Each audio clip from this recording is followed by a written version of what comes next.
अजब रेस्टोरेंट लोकों को स्वागत जनाती कंकाळ जार ना रही घोस्ट मंडी।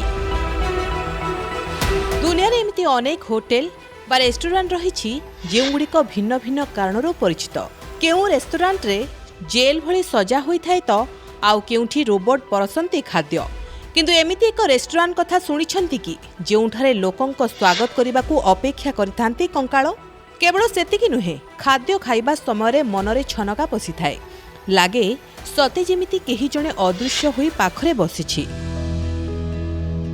एही रेस्टोरेंट रे खाइबार अभिज्ञता केबे भी भूली हेबनी बोली कहंती एठाकू आसुथुबा अनेक लोक। हैदराबाद रे रहिछि एही अजब रेस्टोरेंट। एहा घोस्ट मंडी नारे परिचित। जदि आपण केबे सांग साथी किंबा भाई भौणी सहित एही रेस्टोरेंट जिबे तेबे पिला दिनर स्मृति निश्चित भावे उज्जीवित होई परिबो। एहा हैदराबाद रो एकमात्र एपरी रेस्टोरेंट। आम देश रे आउ एमिति रेस्टोरेंट नाही कहिले चले। घोस्ट मंडी रेस्टोरेंट रो मुख्य प्रवेश द्वार खोली जेमिति भितरकू प्रवेश करिवे, सर्वप्रथमे एक लाल रंगर भय सृष्टिकारी बॉल आपनकू स्वागत करिवो। जदि केही एही बॉल प्रति ध्यान न दियंती तेबे आखपाखर कांथरे झुलुथुबा कंकाळ आपणक शरीर रे निश्चित भावे धक्का खाइबो। सेही कंकाळ गुड़िक ही आपणकू स्वागत जणाइबे। एही रेस्टोरेंट भितरकू जिबा बेले पुराणा गछर चेररे लटकिथिबा कंकाळ सते जेमिति आपणकू चाहि बसिथिबा बळी मने हुए। एपरि स्थितिरे जणे व्यक्ति जे कि खाद्य आशारे आसिथिबो से निश्चित भावे भयभीत होई पड़िबो।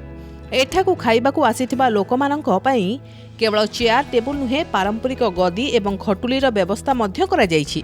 किंतु एही गदी खटुली गुड़िकू मध्य एभଳି भावे रखा जाई थाए जेमिति कि गदी रे बसिथिबा लोक एक प्रकार भय सृष्टि करिथिबा परिवेश मध्यरे खाई परिबे।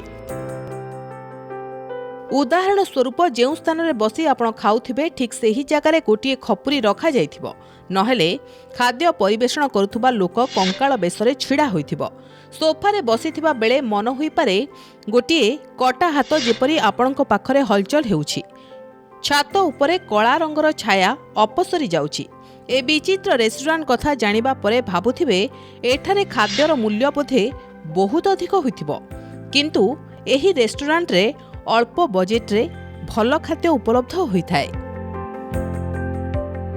ब्यूरो रिपोर्ट, प्रमेय न्यूज 7 डिजिटल।